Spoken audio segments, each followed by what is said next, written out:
आज मैं आपको तौसा की एक ऐसी कहानी बता रहा हूँ जो कि तकरीबन कई दर्जनों घरों की आहों और सिसकियों से भरपूर कहानी है।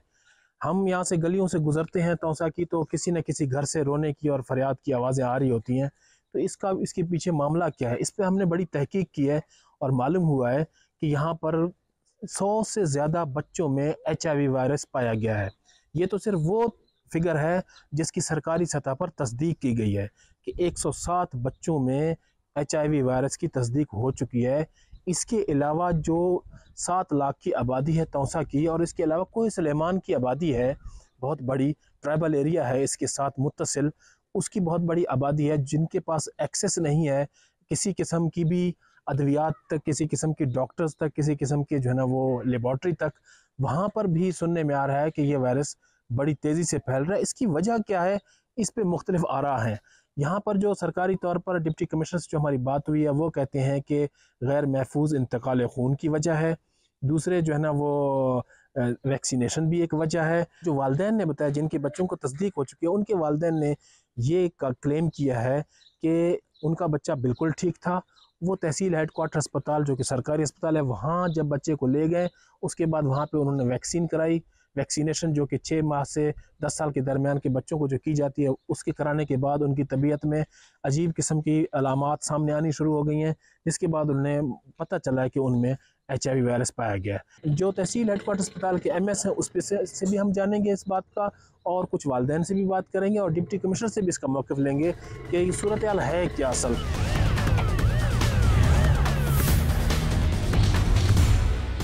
मेरा नाम अदनान हुसैन है, मैं तौसा शरीफ का रिहायशी हूँ।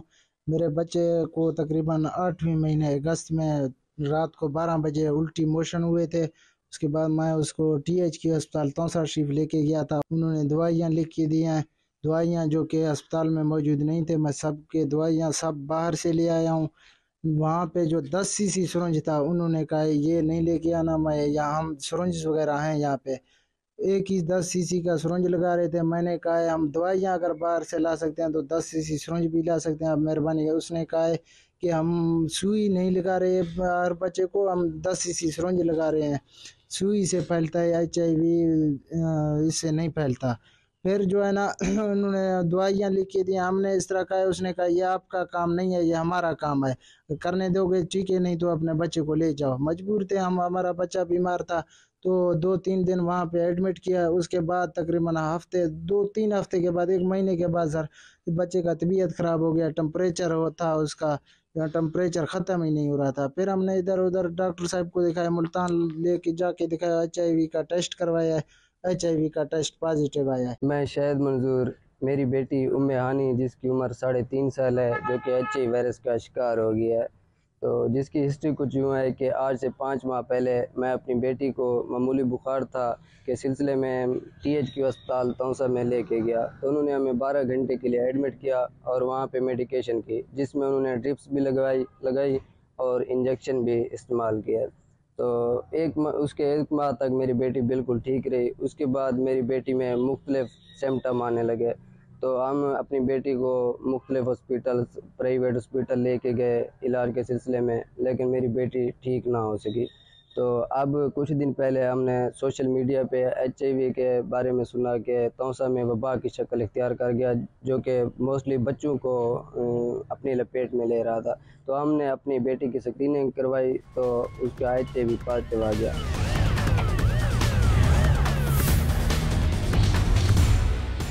कितने तादाद है HIV के जो मरीज है? HIV के प्रीवियस जो रिकॉर्ड है, क्योंकि मेरा तो आज दूसरा दिन है एज MS से, प्रीवियस जो रिकॉर्ड है वो 106 बच्चों में कंफर्म हो चुकी है कि एड्स पॉजिटिव है। उनकी उम्र कितनी है? तो मोस्टली उनकी उम्र 6 महीने से लेकर 10 साल तक है। 6 महीने से 10 साल तक। डॉक्टर साहब, कुछ लोगों को ख्याल है कि THQ में ये वैक्सीन करने से या इंजेक्शन लगाने से बल अब प्रीवियस या पास्ट हिस्ट्री में मैं नहीं जानना चाहता क्या हुआ या क्या नहीं हुआ, या कहाँ से कोई कमज़ोरी या कोताही हुई, लेकिन अब हमने पूरी कोशिश करनी है कि जो अगर कोई कमी कोताही THQ के बारे में है वो कम अज़ कम वो कमी कोताही भी दूर हो जाए और लोगों का साख इंटरेस्ट भी बाहर हो जाए, और हमने एड्स को हर सूरत में कंट्रोल करना है, इसके फैलाव को हमने रोकना है।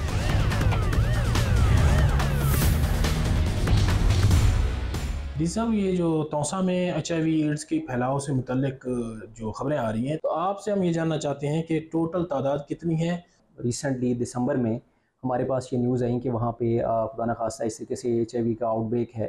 जो इनिशियल स्क्रीनिंग में उसमें दिसंबर में जो हुई उसमें सिर्फ एक पॉजिटिव केस आया जो कि अंडर ट्रीटमेंट था, जो कि हमारे रडार में था पंजाब एड्स कंट्रोल प्रोग्राम के, और वो उसकी ट्रीटमेंट चल रही थी।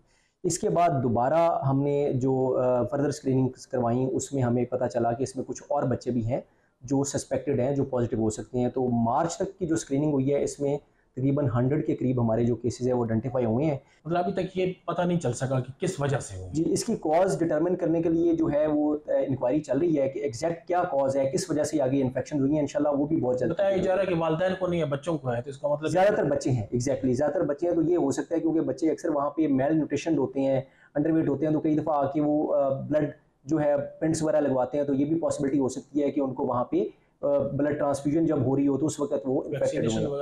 वैक्सीनेशन की पॉसिबिलिटी भी है, लेकिन ऑब्वियसली जब तक ये इंक्वायरी हो नहीं जाती तो 100% कॉजेज़ को डिटरमिन करना मुश्किल है।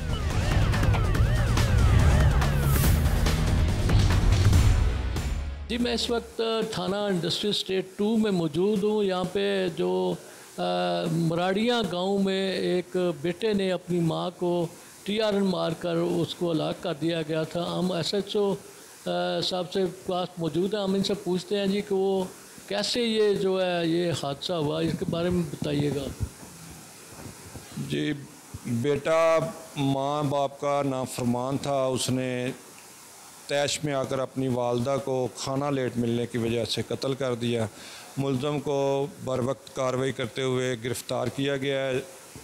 ये आप बताइएगा कि जब ये बेटे ने जो मारा है माँ को, उसके बाद पुलिस जो है मौके पर पहुंच के उसको पोस्टमार्टम वगैरह कराया? जी, जब मुल्ज़म ने अपनी वालदा को कत्ल किया है तो फौरी तौर पर मौका पर पहुंचकर डेड बॉडी तहवील में लेकर उसका पोस्टमार्टम करवा कर कार्रवाई की गई।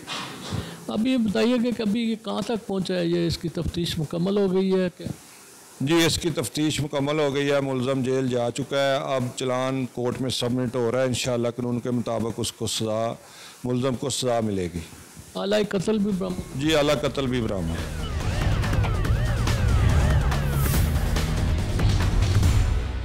2 हफ्ते पहले जो एक बदबख्त बेटे ने अपनी माँ को TRN मार के और उसको मौके पर ही जान बाक हो गई जिससे, और उस माँ की वजह सिर्फ ये थी कि बेटे ने कहा था उन्हें रोटी पका दें और माँ ने थोड़ी देरी लगा दी, जिसकी वजह से बच्चा तैश में आ गया और उसने अपनी सगी माँ को TRN मार के कत्ल कर दिया। मैं इस वक्त उसी जगह पे मौजूद हूँ, ये घर है उनका, और मेरे साथ उस वक्त उस मुल्ज़म के भाई यानी माँ के बेटे जो है ना फरमान अली मौजूद है। हम इनसे पूछते हैं कि ये वाक़या कैसे पेश आया। तो कहते हैं ना, अपने नफ्स की ख्वाहिश को जो पैरवी करते हैं और नफ्स की ख्वाहिश के इतने अंधे हो जाते हैं लोग कि उन्हें कोई रिश्ता नज़र नहीं आता, ना बहन नज़र आती है, ना भाई नज़र आता है, ना वालदा नज़र आती है। अब ये बताइएगा कि आपके भाई जो उस्मान अली हैं उन्होंने अपनी वालदा को मारा, क्या कोई ज़हनी तौर पर मौत थे या कोई? नहीं, गुफ्तगू काफ़ी दफ़ा हुई है उससे मेरी, कि ऐसी कोई मुझे बात नहीं नज़र आई कि वो इतना भी जो है वो सीधा जो है ना वालदा के सामने कत्ल कर रहा है। उसने सारी ज़िंदगी ही नहीं ये हरकत की है वालदा, उसने तो वालदा के सामने सी भी नहीं की है, यकदम अचानक ही उसने किया जो किया।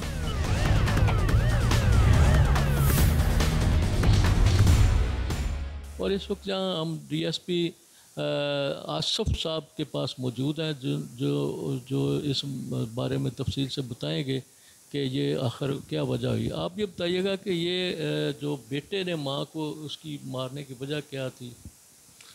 असल में ये बदकिस्मत बेटा है, इसका नाम उस्मान है। उस्मान ने अपनी बेटी, अपनी जो वालदा है रज़िया बीबी को इसलिए कत्ल कर दिया कि वो सुबह आया, उसने कहा, वो अपनी माँ को कहा भी मुझे जो है ना रोटी बना के दो। उसने कहा मैं बना के देती हूँ, ठहर जाओ।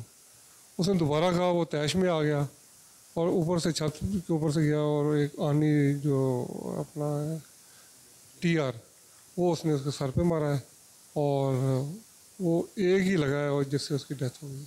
इसके अलावा ये बताइएगा कि एक तो ये क्या आपकी नज़र में सिर्फ यही वजह है रोटी पकाने या कोई और भी मसला है? दूसरा ये है कि उसके बाद मुल्ज़म को क्या जुडिशल कर दिया गया?